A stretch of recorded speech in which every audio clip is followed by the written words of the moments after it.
안녕하십니까. 통계학 이번 시간에 공부하실 내용 제6장입니다. 6장에서는 그 확률 변수와 이산 확률 분포를 다루고 있습니다.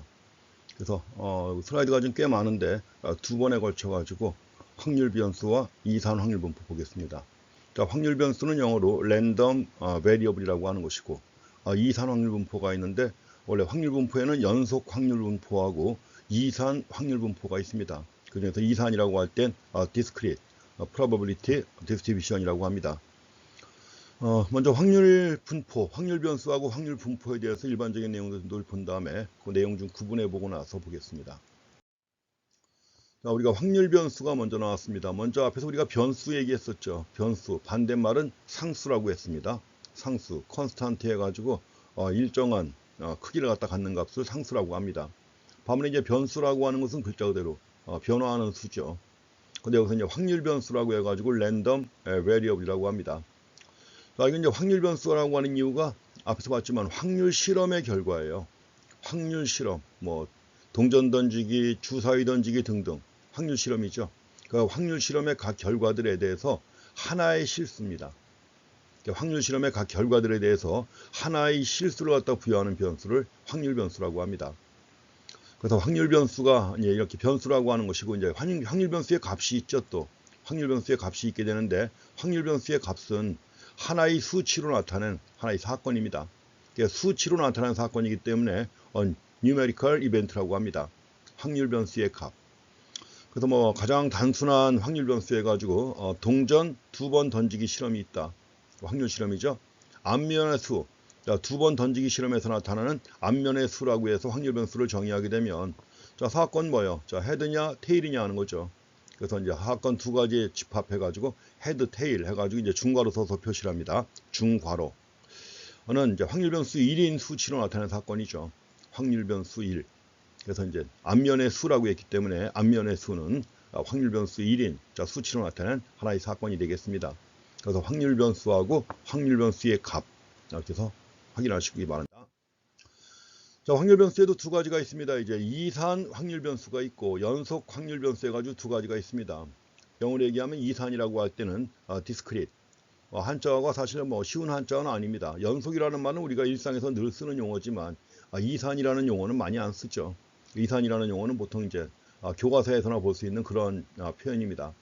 그리고 일상에서는 쓰지 않는 이런 표현인데, 그래서 이산이라는 말은 discrete, random variable 해가지고 자, 셀 수 있는 개수입니다. 자, 셀 수 있는 개수. 자, 중요한 건 셀 수 있다는 거 중요합니다. 자, 셀 수 있는 개수의 실수를 가지는 확률 변수가 바로 이산 확률 변수입니다. 그 이산 확률 변수의 대표적인 예를 든다면 주사위 던지기에서 나타나는 점의 수가 있죠. 주사위 던지기에서 나타나는 점의 수. 이런 것들이 바로 이산 확률 변수라고 하는 것입니다. 우선 이산 확률 변수의 값은 뭐 주사위 던지는 거니까 1부터 6까지가 있겠죠. 또는 예컨대 두 개의 주사위를 던진다고 하면 그거보다 또 다른 값도 있을 수 있고요. 자, 이런 것들이 바로 이산 확률 변수입니다. 중요한 건 셀 수 있는 개수라고 하는 거 확인하시고요. 대표적인 사례로 이런 거 들 수가 있습니다. 반면에 연속 확률 변수, 연속이라는 말 아시죠? 영어로 continuous라는 말도 많이 쓰는 말이고요. continuous, random variable. 자, 셀 수 없는 개수입니다. 이거는 자, 셀 수 없는 개수의 실수를 가지는 확률 변수예요. 자, 셀 수 없는 개수니까 근데 뭐 시간이라든가 뭐 이런 것들 있죠. 시간이라든가 면적이라든가 뭐 공간 면적 이런 것들 셀 수 없죠. 그 셀 수 없는 개수의 실수를 가지는 확률 변수를 얘기를 합니다. 근데 뭐 노트북 한 대 조립하는데 걸리는 시간 같은 것들 얘기하죠. 노트북 한 대 조립할 때 걸리는 시간이 34분과 20분 사이다 하면 이럴 때 확률 변수의 값을 이런 식으로 표시합니다. 자, 이런 경우에는 또 이퀄 붙여야 안 붙여요. 그냥 자, 부등호만 붙이지 등호는 안 붙이죠. 왜냐하면 정확하게 20분일 가능성은 거의 없다는 거죠. 그렇기 때문에 이럴 때 이제 연속 확률 변수를 표시할 때 이런 식으로 표시를 합니다. 셀 수 없는 개수의 실수를 가지는 확률 변수다 해가지고 이산 확률 변수하고 연속 확률 변수의 차이점 확인하시기 바랍니다. 자, 다음은 그 확률 변수의 분포입니다. 확률 변수의 분포 해가지고 우리가 확률 분포라고 합니다. probability distribution이라고 해가지고 확률 분포라고 그래요. 그래서 확률 분포는 뭐냐면 확률 변수의 값, 시인데 그 확률 변수의 값들을 갖다 나타내는 방법이에요. 확률 변수의 값들과 관련된 확률을 나타내는 뭐 표로 나타낼 수도 있고 또 공식으로 나타낼 수도 있고 또 표가 있다면 표에 있는 수치를 갖다 가지고 그래프 그릴 수가 있겠죠. 그래서 그래프로 나타냅니다. 우리가 확률 분포라고 할 때는 확률 변수의 값들과 관련된 확률을 나타내는 표, 공식, 그래프 이런 것들을 확률 분포라고 합니다. 우리가 제일 많이 보는 게 여러 군데서 많이 나오죠. 정규 분포 나오죠. 이런 것들처럼 그래프로 그려가지고 정규 분포를 갖다 많이 보게 되는데 이런 것들이 바로 확률 분포입니다. 표로 표시했을 때는 표로 나타냈을 때는 확률 분포표라고 하는 것이고요. 당연히 확률 분포에도 두 가지가 있겠죠. 확률 변수에 두 가지가 있으니까 확률 분포에도 이산 확률 분포하고 연속 확률 분포가 있습니다. 근데 여기서 우리가 이산 확률 분포에 대해서는 먼저 6장에서 공부하실 겁니다. 지금 공부하고 있는 6장에서 두 번에 나눠 가지고 공부하실 것이고 반면에 이제 보다 통계 분석에서 중요한 것이 연속 확률 분포인데 그 연속 확률 분포에 대해서는 7장에서 공부하실 것입니다. 우리가 확률 변수를 갖다 표기할 때 어떻게 한다고 그랬죠? x, y, g라고 하는 이런 영문 대문자로 표시한다고 그랬죠. 그래서 확률 변수를 표시할 때 영문 대문자로 표시를 합니다. 그 이름이에요. 이름이 x, y, g라고 하는 이런 식으로 해가지고 영문 대문자로 표시를 합니다. 제일 많이 쓰는 게 x, y, g입니다. 원래 확률 변수 할 때 x를 많이 쓰잖아요. x가 어떤 의미가 있죠? x 많이 쓰죠. 일상에서도 우리가 x라고 해가지고 뭐 프로파일 x 뭐 이런 것도 쓰잖아요. x 파일 같은 것도 쓰고 x 파일 또 경작에선 x inefficiency, x 비효율이 있죠. x 비효율 해가지고 어디서 나타나죠? 독점 시장의 경우 독점 기업의 문제점 중에 하나가 x 비효율이 있죠. x 비효율 뭐냐면 독점입니다. 독점이기 때문에 경쟁 기업이 없죠. 경쟁 기업이 없다 보니까 예컨대 뭐 경쟁 우위를 확보하기 위해서 뭐 혁신을 한다든가 이런 것들을 좀 덜 한다는 얘기죠. 치열한 경쟁이 있는 경우보다는 경영 혁신을 위한 노력을 게을리한다 이런 겁니다. 근데 그 게을리한다고 할 때 그 실체가 명확하지 않잖아요. 그렇죠? 그래서 X로 표시를 하는 겁니다. 원래 X라고 할 땐 뭐예요? unknown, 미지수 아닙니까? 수학에서 표시를 할 때 미지수 표시하기 때문에 X로 많이 표시를 하는 겁니다. 그래서 저도 이제 X로 확률 변수를 갖다 표시하다 보니까 확률 변수가 X만 있는 건 아니잖아요. 그러다 보니까 그 뒤에 이어서 붙여가지고 X, Y, G 해가지고 이제 흔히 많이 표시합니다. 그래서 영문 대문자로 표시한 다음에 확률 변수의 값은 소문자로 표시합니다. 값은 소문자로 표시해요. 그래서 만약에 또 확률 변수의 X의 값이 X일 확률, X의 값이 X일 확률은 어떻게 표시하나요? probability X equal X로 표시를 합니다. 이렇게. probability x equal x 또는 생략해가지고 이 앞에 이 x라는 말 생략해도 뜻 다 알잖아요. 그렇죠? 이 때문에 간단하게 probability x라고 표시를 합니다. 그래서 probability x라고 표시를 해도 확률 변수의 x의 값이 x일 확률이다. 그렇게 이해하시면 되는 것이고 뭐 다 그렇게 통용하고 있습니다. 통계학에서는. 뭐 수학도 마찬가지고요. 자, 그래서 확률 분포, 이산 확률 분포와 연속 확률 분포가 있다는 점을 확인하시기 바랍니다. 자, 이제 우리가 여기서는 이산 확률 분포 볼 겁니다. 이산 확률 분포인데 먼저 이산 확률 분포 뭐죠? 셀 수 있는 값의 분포 얘기하는 겁니다. 그래서 이산 확률 분포의 필수 조건 나왔는데 자, 모든 x에 대해서 all x에 대해서 뭐요? 각각의 확률은 자, 확률 변수의 x의 확률은 얼마요? 1과 0 사이에 있겠죠, 당연히. 확률 변수의 x의 확률 변수의 x의 값의 각각의 확률은 1과 0 사이에 있습니다. 1과 0 사이에 있고 sum of probability x 하면 얼마예요? 1이죠, 당연히. 자, 각각의 확률을 다 합치면 당연히 1이죠. 이게 필수 조건입니다. 근데 대개 이제 국내 교과서나 이런 데서는 이걸 명시적으로 언급하지 않고 지나가는데 자, 외국 교과서의 중요한 특징이 그런 것들입니다. 분명하고 우리가 다 알고 있는 것처럼 보여도 명확하게 교과서에서는 언급하고 지나갑니다. 그래서 이산 확률 분포의 필수 조건 모든 x에 대해서 각각의 확률 변수의 값의 확률은 1과 0 사이에 있다. 따라서 sum of px는 1이다 하는 거죠. 이렇게 갖고 필수 조건 하나 확인하시기 바랍니다. 이걸 우리가 알아보기 위해서 가장 단순한 형태의 예제입니다. 가구당 인원수의 확률 분포예요.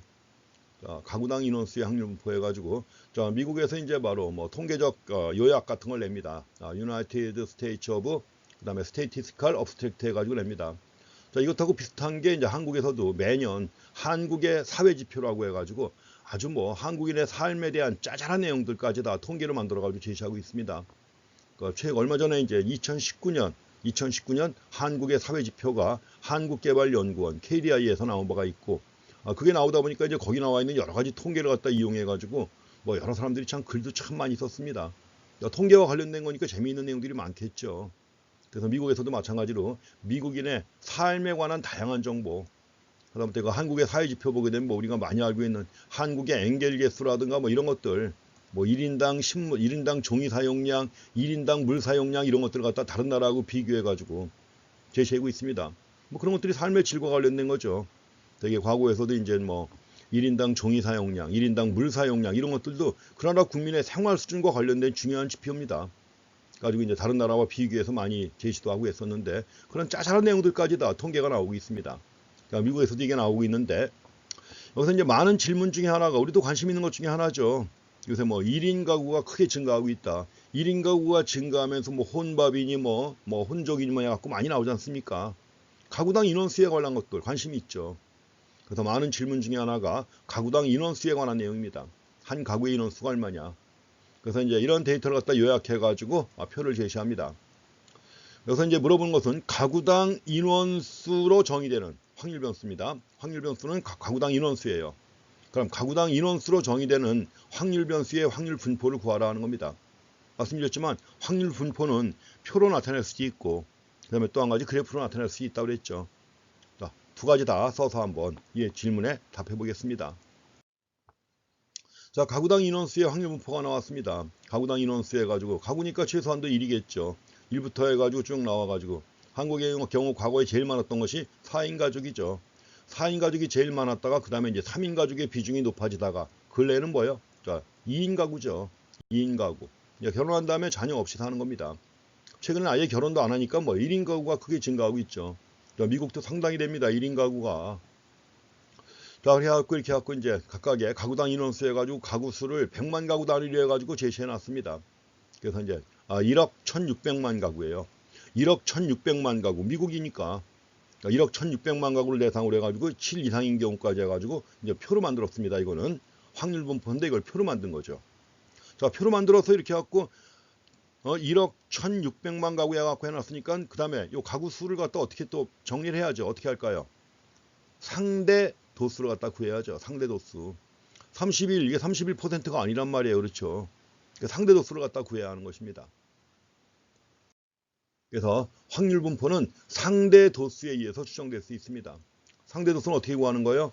1억 1600만 분의 31.1, 1억 1600만 분의 38.6 이런 식으로 해가지고 상대적인 비중 구하는 것입니다. 그래서 1인 가구의 비율은 26%, 2인 가구의 비율이 33.3%, 3인 가구의 비율은 16.2%. 위로 올라갈수록 점점 줄어듭니다. 과거에는 다 대가족이었죠.